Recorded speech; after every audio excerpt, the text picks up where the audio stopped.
Great morning. Great morning. Pray that you had a fabulous, fantastic weekend. Wanted to come and talk to us about how we change our hair. We'll change our attire as far as style. We'll change up, women will change up their makeup on you, lipstick color.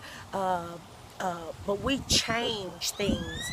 Wanted to come and just talk about how sometimes though we don't like to change certain things. I hear people say it's only an insane person that continues to do the same thing but expect different results. Change is inevitable when you want a different outcome. When you want a different outcome or a different result of a thing, you have to make some adjustments. Sometimes those adjustments are minor, sometimes those are major, but you have to adjust. Want to leave all of us with a saying that does say, don't be afraid of change, because change is leading you into a new beginning. So if you want a new beginning in your life, don't be afraid of change. Have a blessed day in the Lord all day as we make changes.